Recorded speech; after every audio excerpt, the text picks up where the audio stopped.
when it comes to fast bowling, I think Taskin is one of them that has been bowling very honestly, and he's looking very good.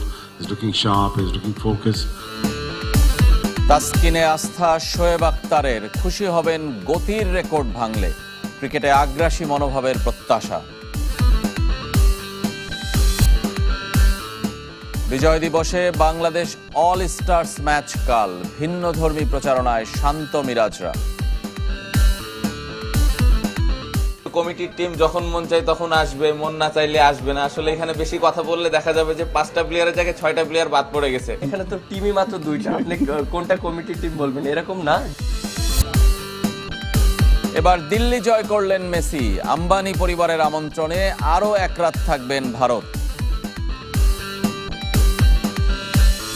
Dhaka ক্যাপিটালসের mentor হয়ে উচ্ছ্বসিত পাকিস্তানের সাবেক pacer Shoaib Akhtar ক্রিকেটারদের মাঝে ছড়িয়ে দিতে চান নিজের অভিজ্ঞতা।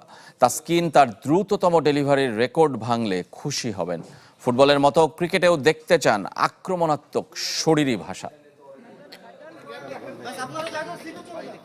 বিপিএলের আগে আলোড়ন তুললেন শোয়েব আখতার। সফরের দ্বিতীয় দিন গণমাধ্যমের মুখোমুখি ঢাকা ক্যাপিটালস মেন্টর। দলের সেরা তারকা তাসকিনকে নিয়ে শুরুতেই রসিকতা। I want Taskin to break my speed record. প্রথমবার বিপিএল এর রাওয়ালপিন্ডি এক্সপ্রেস। ভালোবাসার টানে দায়িত্ব নিয়েছেন বলে দাবি, ফিরে আসতে চান বারবার। It'll be a great idea to reconnect with the Bangladeshis. Dhaka ক্যাপিটালসের মাধ্যমে বাংলাদেশদের সাথে নতুন করে সংযুক্ত হতে চাই। তারা বিশ্বের সবচেয়ে সুন্দর জাতি। আমি সবসময় এখানে ভালোবাসা পেয়েছি। To Bangladesh. গতি আর আগ্রাসন শোয়েব আখতারকে নিয়ে গেছে অনন্য উচ্চতায়। বর্তমান সময়ের পেসারদের মধ্যে সেই মনোভাব দেখতে পান না। এর পেছনে ব্যস্ত ক্রিকেট ক্যালেন্ডারকেও দায়ী করলেন। বাংলাদেশিদের মধ্যে পছন্দের শীর্ষে Taskin. And pass on to the things that I've learned. আমি যদি 1 মাস বা তার বেশি সময় পাই, তাহলে ফাস্ট বোলিং নিয়ে যা শিখেছি তা ভাগ করে নিতে চাই। উৎসাহ দেব, ম্যাচ জেতার কিছু টেকনিক এবং মূলত মানসিকতার উন্নতির জন্য কাজ করব। Basically to elevate their attitude. BPL ভাবনার পাশাপাশি নিজের ক্যারিয়ার নিয়েও বিভিন্ন প্রশ্নের জবাব দিয়েছেন পাকিস্তানি কিংবদন্তি। জানালেন ব্যাটারকে আঘাত করার চেয়েও উইকেট নেওয়াতে ছিলেন বেশি মনোযোগী। তবে ফুটবলের মতো ক্রিকেটেও আক্রমণাত্মক শরীরী ভাষার পক্ষে শোয়েব। বেছে নিয়েছেন নিজের সেরা 3 delivery. My best 3 deliveries was Sachin. আমার সেরা 3 ডেলিভারি: সচিনকে প্রথম বলে আউট করা, ব্রায়ান লারার ঘাড় ও গ্যারি কাস্টনের বুকে আঘাত করা। না, মজা করলাম। সেরা 3-এ থাকবে সচিন টেন্ডুলকার, অ্যাডাম গিলক্রিস্ট ও জ্যাক ক্যালিসকে আউট করা delivery. Getting Jack Ellis out. 2027 one day বিশ্বকাপে রোহিত শর্মা, বিরাট কোহলি ও বাবর আজম খেলবেন বলে বিশ্বাস শোয়েব আখতারের। জানালেন তার পছন্দের সর্বকালের সেরা 3 জনের নাম। In my personal opinion, the greatest of all time has to be 3 people: Shane Warne, Wasim Akram and Sachin Tendulkar. আর বিজয়ের এই দিন ভিন্নধর্মী ক্রিকেট ম্যাচ খেলবে বাংলাদেশ অল স্টার্স। কোয়াবের আয়োজনে মিরপুর স্টেডিয়ামে সন্ধ্যা 5:30টায় অদম্য আর অপরাজেয় এই 2 দলে ভাগ হয়ে খেলবেন জাতীয় তারকারা। এক দলের নেতৃত্বে নাজমুল হোসেন শান্ত, প্রতিপক্ষ মেহেদী মিরাজের দলকে কমিটির দল হিসেবে আখ্যা দিয়েছেন তিনি। মাঠেই জবাব দেবেন বলে জানিয়েছেন মিরাজ। অদম্য আর অপরাজেয়। বিজয় দিবস উপলক্ষে বাংলাদেশ অল স্টার্স ম্যাচের 2 দল, আর সে লড়াইকে ঘিরে উৎসবের আবহ মিরপুর স্টেডিয়ামে। খেলা খেলা খেলা খেলা দেখতে টিকিট কিনুন। ম্যাচের প্রচারণায় মাইক নিয়ে নেমেছিলেন নাজমুল হোসেন শান্ত। সবাইকে আমন্ত্রিত করতেছি এই খেলা দেখার জন্য। ম্যাচ পূর্ববর্তী সংবাদ সম্মেলনও হলো ভিন্ন রকম। প্রেস কনফারেন্স রুমের পরিবর্তে প্রেস বক্সই যার কেন্দ্রবিন্দু। কোচ থেকে অধিনায়ক সবাই মেতেছেন রসিকতা আর খুনসুটিতে। প্রিপারেশন মাঠে দেখতে পাবেন না, প্রিপারেশন সব মুখে মুখে হচ্ছে। শুয়ে ফেলতে পারি, নাহলে শুয়েও যাইতে পারি, যে কোনো কিছু হইতে পারে। স্যার, এটা আসলে হয় কি, আমি একটু আগে বলছি যে কমিটির টিম যখন মন চাই তখন আসবে, মন না চাইলে আসবে না। আসলে এখানে বেশি কথা বললে দেখা যাবে যে 5টা প্লেয়ারের জায়গায় 6টা প্লেয়ার বাদ পড়ে গেছে, পরে আবার আপনার আরেকটা প্লেয়ার খুঁজতে হবে। অদম্য অধিনায়ক মেহেদী মিরাজ অবশ্য কথায় নয়, কাজে বিশ্বাসী। নিজেদের শক্তিমত্তার প্রমাণ দিতে চান মাঠে। দেখেন, কমিটির টিম বলেন, এখানে তো টিমই মাত্র 2টা, আপনি কোনটা কমিটির টিম বলবেন, এরকম না। যদি আপনি 8-10টা টিম থাকতো তাহলে বলতে পারতেন যে এটা কমিটির টিম। অধিনায়কদের মতো 2 কোচও কথার লড়াইয়ে যোগ দিতে ভোলেননি। সোহেল ছোট ভাই সবসময় হারেই, জিতে না। আমাদের নামের বিচার ইনশাল্লাহ আমাদের প্লেয়াররা করবে। আমরা আসলে কথাতে বিশ্বাসী না, আমরা মাঠে বিশ্বাসী। আমরা মাঠে এটা প্রমাণ করব যে কে কাকে শোয়ায়। বিজয় দিবসে এমন ম্যাচ আয়োজনের উদ্যোগ নিয়েছে ক্রিকেটারদের সংগঠন কোয়াব। মূল উদ্দেশ্য তহবিল গঠন। যা দিয়ে সহায়তা করা হবে ক্রিকেটারদের। এখান থেকে একটা ফান্ড রেজ হইলে এটা আমরা ভবিষ্যতে ক্রিকেটারদেরকেই হেল্প করতে পারবো। সো এই উদ্দেশ্যটা নিয়েই কিন্তু এই খেলার আয়োজন। প্রীতি ম্যাচে অপরাজেয় বাংলার মেন্টর থাকবেন তামিম ইকবাল। একই ভূমিকায় মাহমুদুল্লাহ রিয়াদকে দেখা যাবে অদম্য ডাগ আউটে।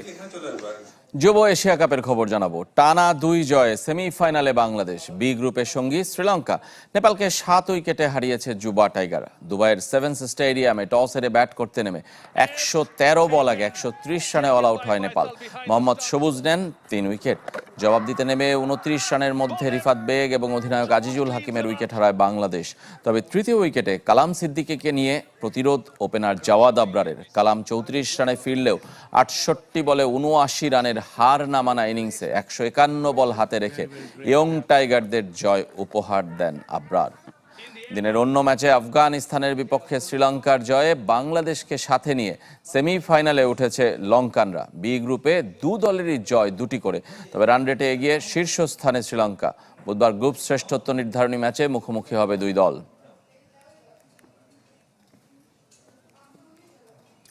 ক্রিকেট বোর্ডের আরও একদিন বাড়ল মেসির ভারত সফর। আম্বানি পরিবারের আমন্ত্রণে রাতটা কাটাবেন ভান্তারা বন্যপ্রাণী সংরক্ষণ কেন্দ্রে। এর আগে দেরিতে দিল্লি পৌঁছে সংক্ষিপ্ত করেছেন দিনের নানা কার্যক্রম। ক্রিকেট মাঠে ক্রিকেট নিয়েই অনেকটা সময় কাটাতে হয়েছে ফুটবল ব্যক্তিত্বকে। দেখা হয়নি প্রধানমন্ত্রী নরেন্দ্র মোদীর সাথে।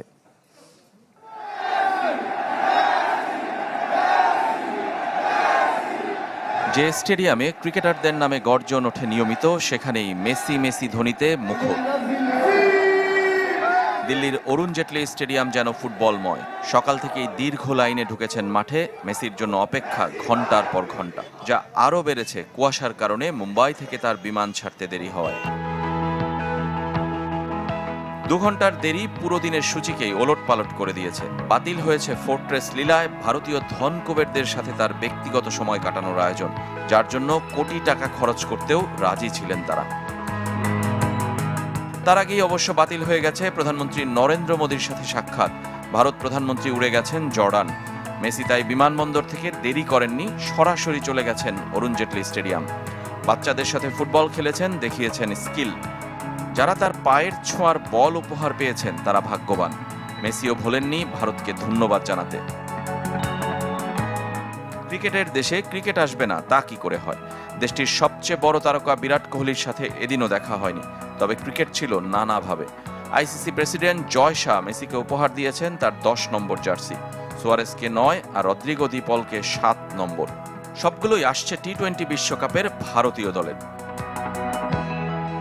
সঙ্গে। মেসিকে মাস 2 মধ্যে আবারও ভারত সফরের আমন্ত্রণ। বিশ্বকাপের উদ্বোধনী ম্যাচের টিকিট উপহার দিয়েছেন আইসিসি প্রেসিডেন্ট। ভারত যুক্তরাষ্ট্র সেই ম্যাচ দিয়ে বিশ্বকাপ শুরু হবে 7 ফেব্রুয়ারি। ভারতীয় দলের অটোগ্রাফ দেয়া ব্যাটও উপহার পেয়েছেন এলএম10। স্টেডিয়াম থেকে মেসির গন্তব্য লাল কিল্লা, সেখানেও দেখা হয়েছে ভিন্ন খেলার নানা তারকার সাথে। সোমবার সন্ধ্যাতেই ভারত ছাড়ার কথা ছিল মেসির, কিন্তু শেষ হয়েও যেন শেষ হচ্ছে না এই সফর। আম্বানি পরিবারের আমন্ত্রণ ফেলতে পারেননি মেসি। গুজরাটের জামনগরে ভান্তারা বন্যপ্রাণী সংরক্ষণ কেন্দ্রে রাতটা কাটিয়ে মঙ্গলবার ফিরে যাবেন। দর্শক যারা শুনছেন সবার প্রতি আন্তরিক কৃতজ্ঞতা। বাংলাদেশ ক্রিকেট বোর্ডের ওই কি বলবো চেয়ারটাতে যারা যখন যায় তারা ওই চেয়ারটার আবেশে আবিষ্ট হয়ে যায়। নাম হয়তো পরিবর্তন হয়, পাপনের পরে আমরা দেখেছি ফারুক আহমেদকে, ফারুক আহমেদের পরবর্তী সময়ে আমরা দেখেছি আমিনুল ইসলাম বুলবুলকে, অথবা ক্রিকেট অপারেশনসের চেয়ারে যারাই যান না কেন তারাও আসলে ওই চেয়ারের জাদুতে বসে ব্ল্যাক ম্যাজিকে চেয়ারের মতো করে আচরণ করে। এই ডিসকাশনটা যখন করছি এবং ট্যাগলাইন আপনারা যখন দেখছেন যে আমি যেই ট্যাগলাইনে আলোচনাটা করছি, যে আপকামিং আইপিএল এর নিলাম আর মাত্র একদিন পরে রাত পোহালে ইনফ্যাক্ট আবুধাবিতে সেটা অনুষ্ঠিত হবে এবং মিনি এই নিলামে এই অকশনে বাংলাদেশের 7 জন ক্রিকেটার রয়েছে, আপনারা সবাই জানেন, এবং সবাই বোলার।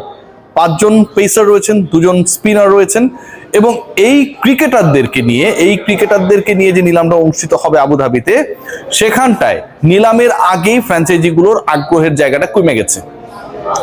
বাংলাদেশ ক্রিকেট বোর্ড প্রতিবারই আইপিএল এলেই, ইন্ডিয়ান প্রিমিয়ার লিগ এলেই যে ঘটনাটা ঘটায় সেই ঘটনাটার পুনরাবৃত্তি এবারও ঘটিয়েছে, এবং এই ঘটনার পুনরাবৃত্তির সাথে জড়িত সবচেয়ে গুরুত্বপূর্ণ ডিপার্টমেন্ট যেটা, সেটা ডেফিনেটলি ক্রিকেট অপারেশনস, যেই ডিপার্টমেন্টের দায়িত্বে আবার আমার অতি প্রিয়, আমাদের অতি শ্রদ্ধাভাজন নাজমুল আবেদিন ফাহিম।